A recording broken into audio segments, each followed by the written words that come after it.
Hello all, this is Unit 2 and Unit 2 consists of 2 lessons.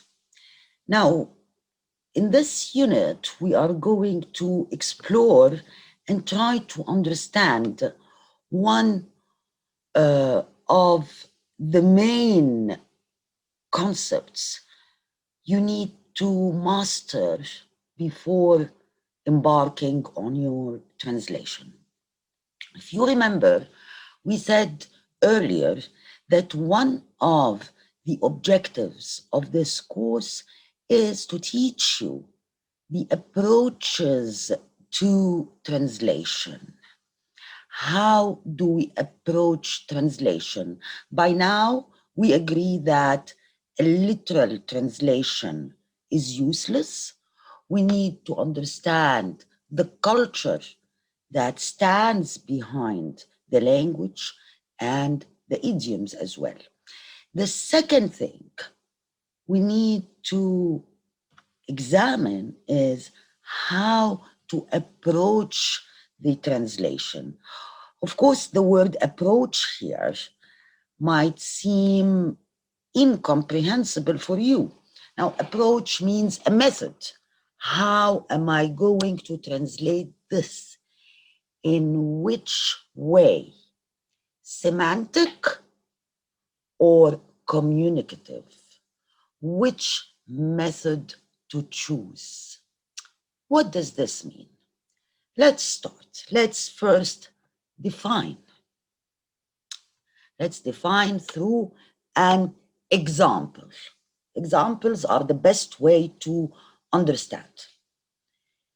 Okay, look at this sentence. Work circumstances force the translator to maximize the efficiency of the cognitive processes. How do we translate this sentence? Here is one translation. Look at this. ظروف العمل ترغم المترجم على تعظيم كفاءة العمليات المعرفية. Maximize, تعظيم, the efficiency of, كفاءة, the cognitive processes, العمليات المعرفية. How does the Arabic sentence sound to you? Is it an easy sentence? I mean, when you read this, you understand in ظروف العمل ترغم المترجم على فعل شيء ما هو هذا الشيء؟ تعظيم كفاءة العمليات المعرفية. What does this mean? What does this mean? So, however, is it a correct translation? Yes, it is a correct translation, but it is a translation that is targeting the source language. تستهدف النص الأصلي. ملتزمة بالنص الأصلي. أمينة تجاه النص الأصلي. Source text. So the bias of this translation is source language. This is a correct translation, but it is biased towards the source language, not the target language. Let's look at another translation for the same sentence.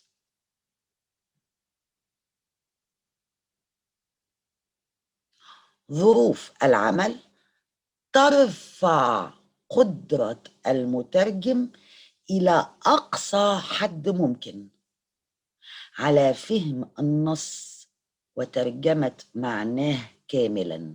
So maximize is translated بعدة كلمات.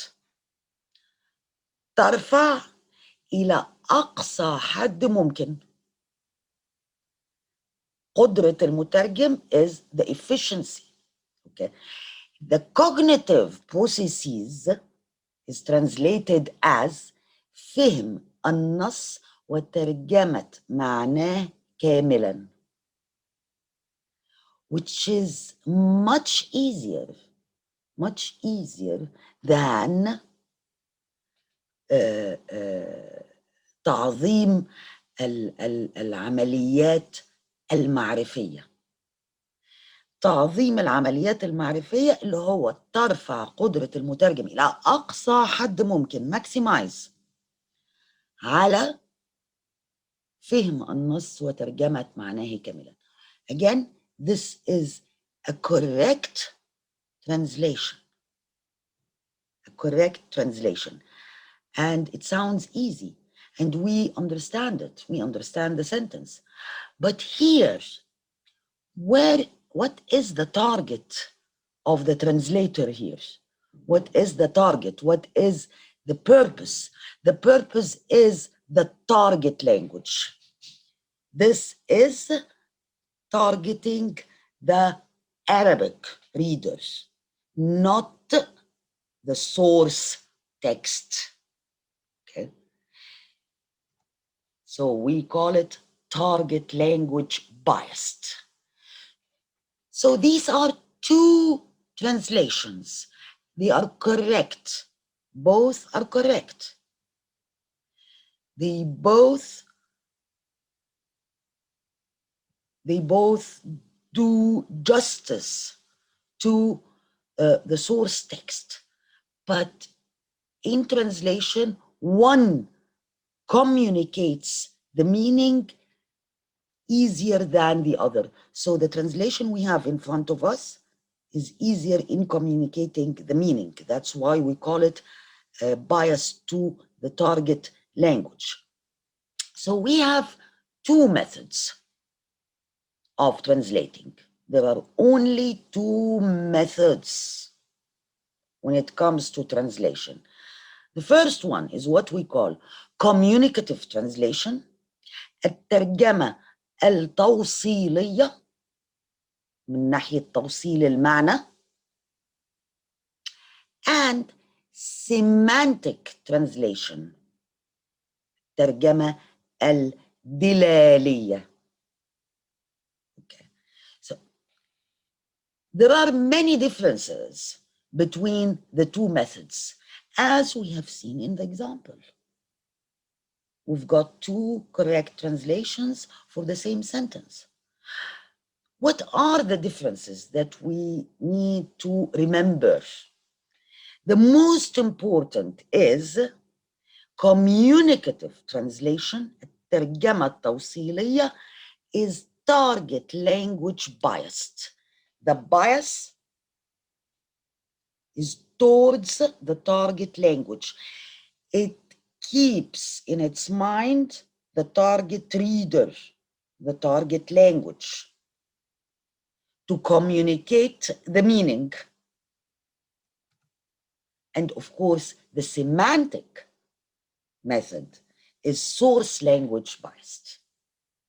Okay, so الترجمة التوصيلية cares about the target language, cares about me, the Arabic reader. The semantic remains very committed and biased to the source language. Okay, let's speak a bit about communicative translation. Communicative translation addresses itself mostly to the second reader, the target reader. It's biased to the target reader because this reader expects a generous, a clear transfer of the foreign elements into his own culture as well as his language. So العمليات المعرفية, we need to understand this, of course, in terms of language and culture. even when you say in Arabic العمليات المعرفية, what do you mean by that? So in communicative, choosing the communicative method helps to understand. فهم النص وترجمة معناه كاملا. Okay, so communicative translation or communicative method of translation addresses itself to the target reader. And this reader expects an explanation of the culture and the language.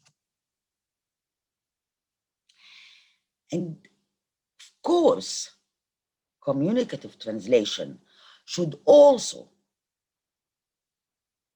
transfer the function. Remember, we talked about function in the last unit. Equivalence, remember when we talked about equivalence and function. So communicative translation attempts to produce on its readers an effect as close as possible to that obtained on the readers of the original. So this communicative translation should also produce the same effect that is produced on the original, the source reader. So communicative translation does not change anything. It just decides to choose a way to communicate the meaning and the culture and to produce the effect that is biased towards the target reader. Now, communicative translation, remember all the time, it is biased towards the target language, target reader, target text, not the source text. And of course, the main purpose of communicative translation is to make the reading process easier for the target language readers, as we have seen with the example. When we read the sentence translated through a communicative approach, we understood the sentence. We understood it clearly from the first reading. What about semantic translation? It's another approach. Now, semantic translation is, of course, the opposite of communicative. It tries to render as closely as the semantic and syntactic structures of the second language allow the exact contextual meaning of the original. Okay, let's decipher this sentence. Semantic translation tries to do what? Tries to translate the exact meaning of the original, the exact contextual meaning of the original. Through what? Through what?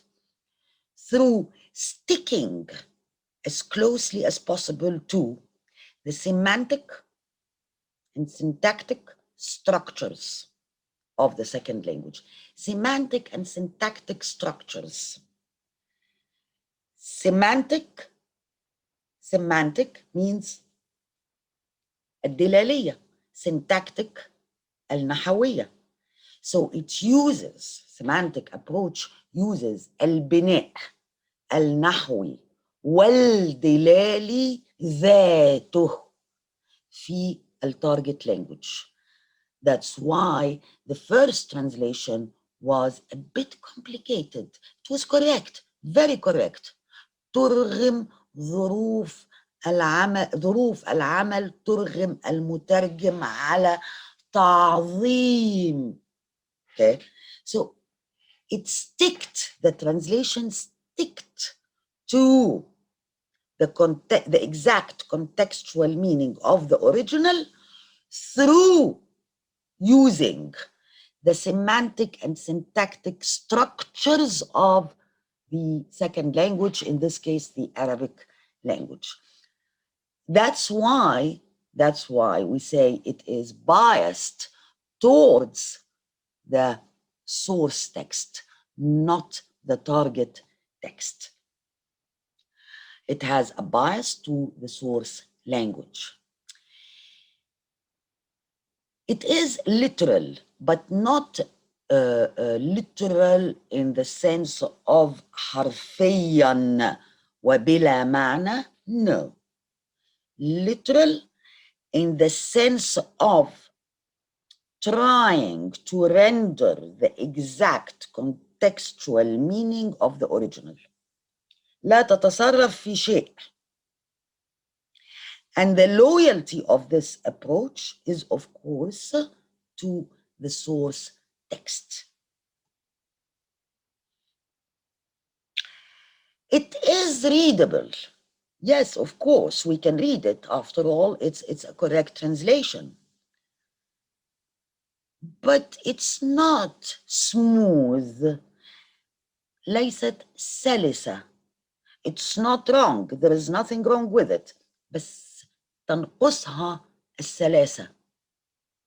And it remains, the loyalty of this approach remains with the original culture. Now you might be wondering, so if this is the case, why should we use semantic translation at all? There are certain texts in which we have to use semantic translation, and this is something that we will do in the coming units and lessons. So one approach is target language biased, and the second, which is semantic, is source language biased. These are the two main approaches we need to think of when we embark on translation.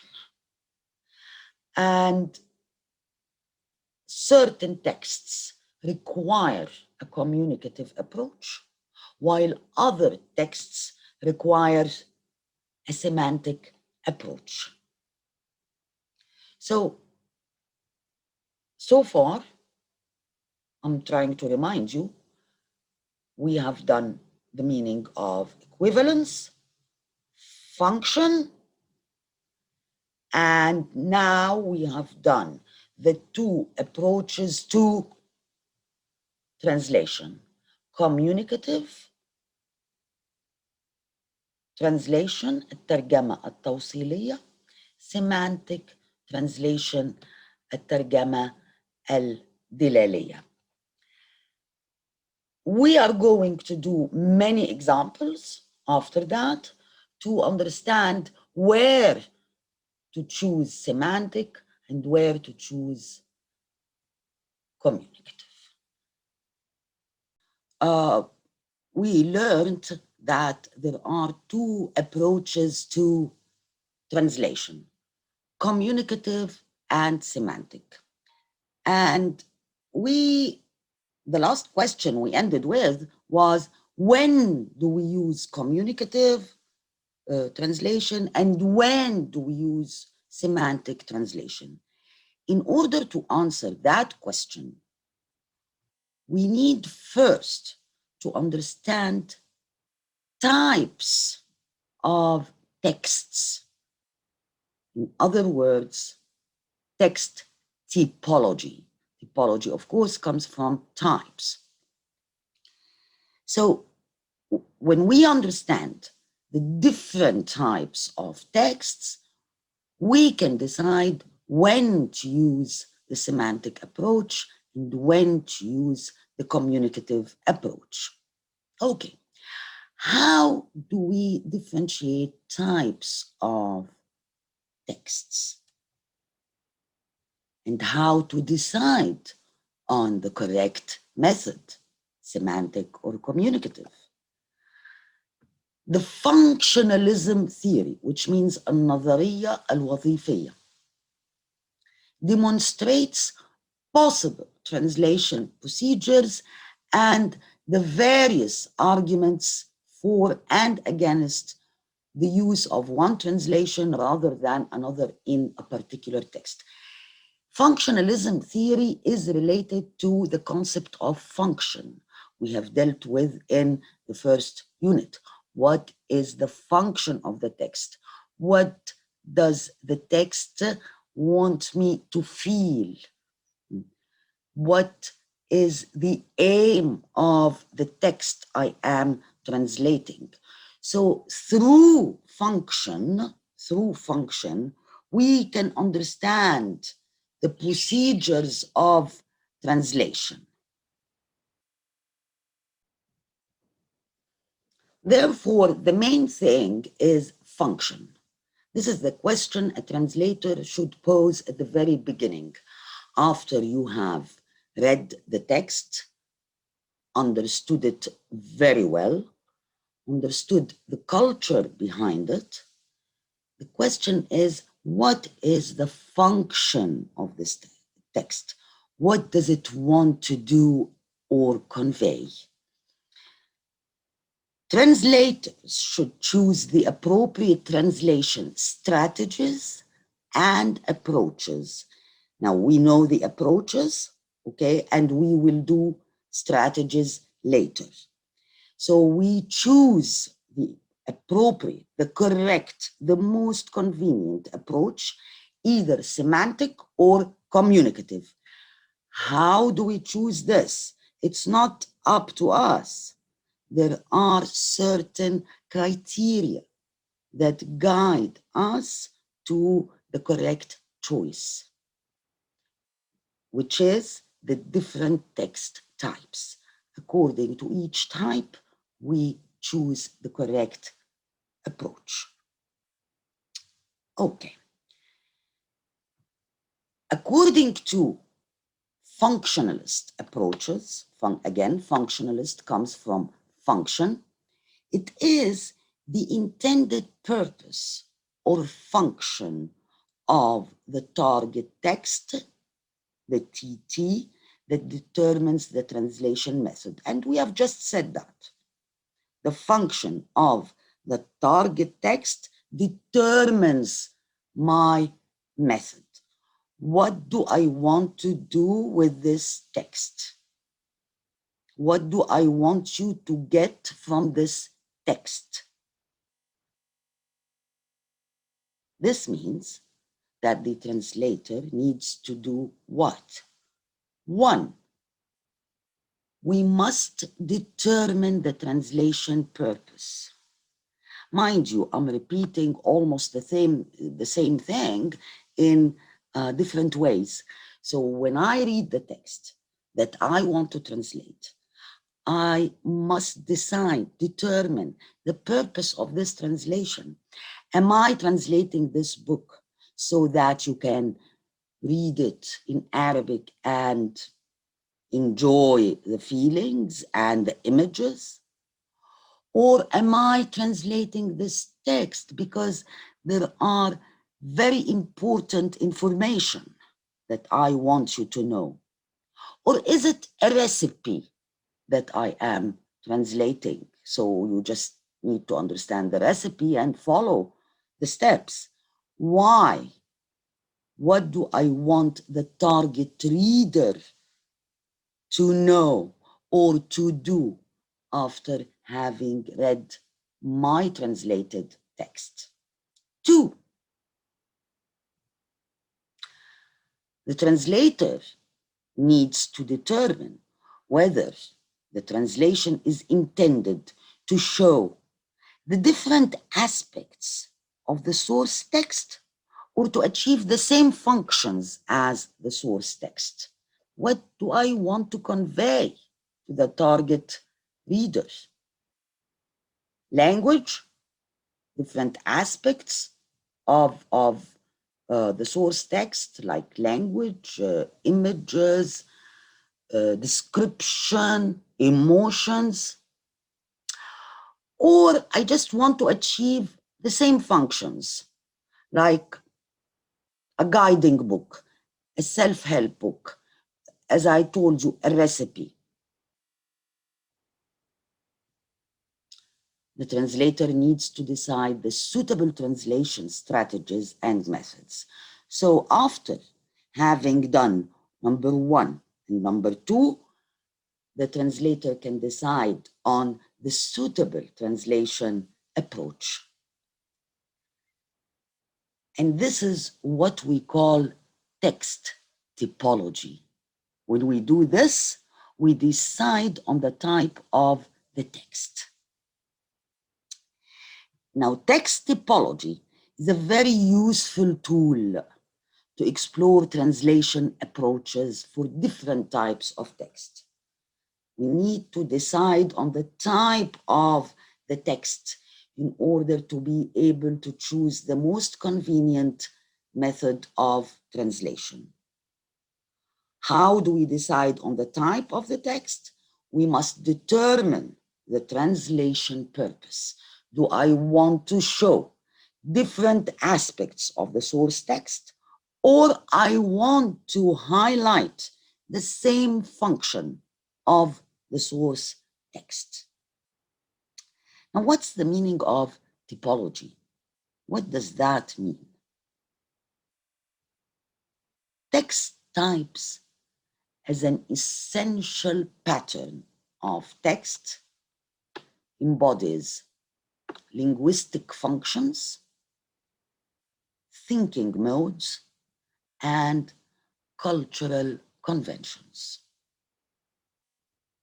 So the type of the text depends on linguistic functions. This is, of course, related to language. Thinking modes, what is the point of view of the source author? Thinking modes, the mindset, and the culture behind that.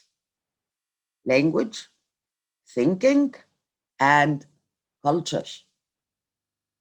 These are the things that determine the text types.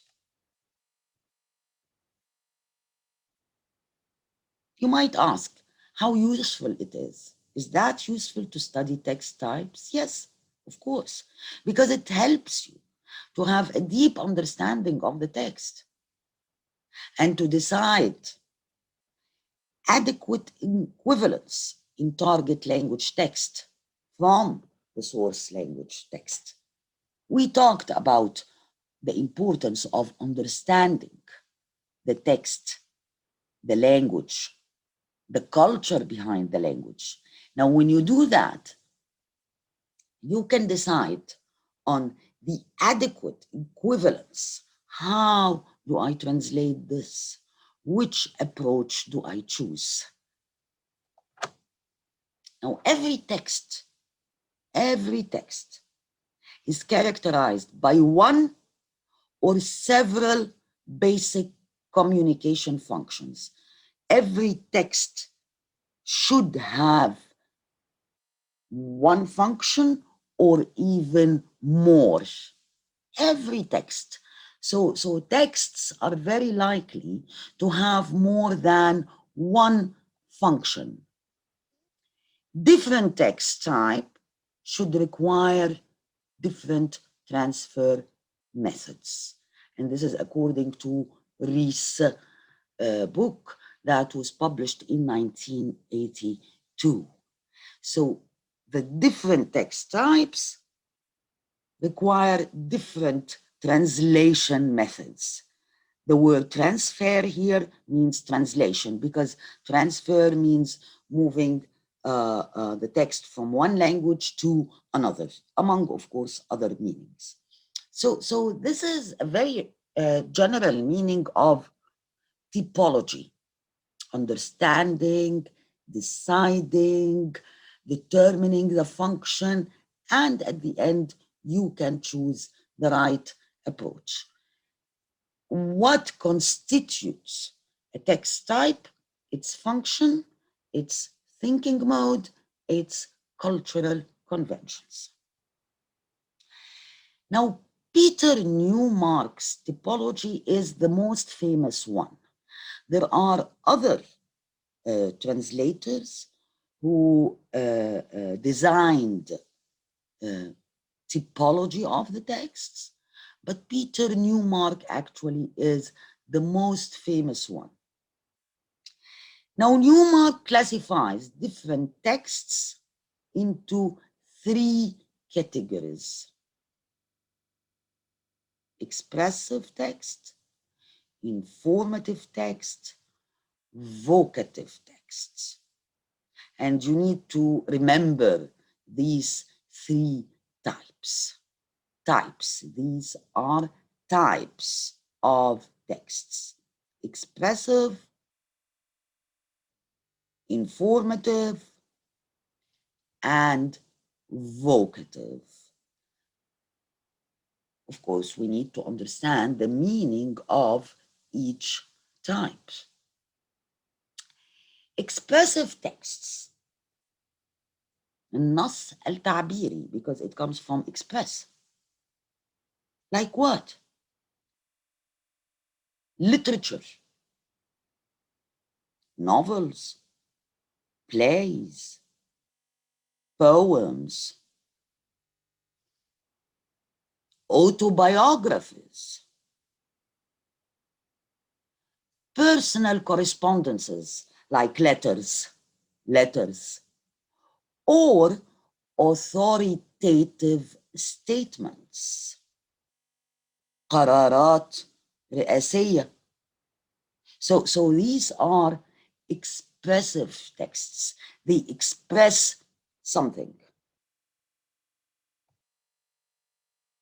Informative texts, نص الإخباري, because it informs you something, like textbooks, school textbooks, reports of meetings, papers, articles, memos, minutes, محاضر اجتماعات, legal documents, وثائق قانونية. Any document that has scientific or technological or commercial or industrial or economic content. These are all kinds of texts that inform you something.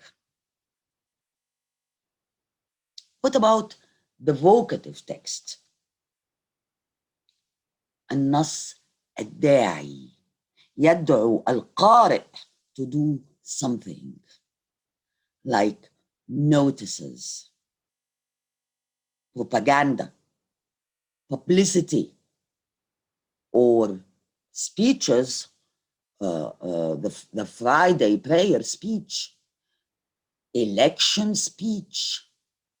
Usually, these texts call on the reader or on the listener to do something. So we have expressive, informative, and vocative. Now, suppose you forgot those examples: autobiographies, minutes, propaganda. You look at the text and you decide, does it express something, or it informs something, or it calls upon the reader to do something? So that was the typology as designed by Peter Newmark. Now, in the next unit, we are going to take examples, look at examples of translation from each text type: expressive, informative, vocative.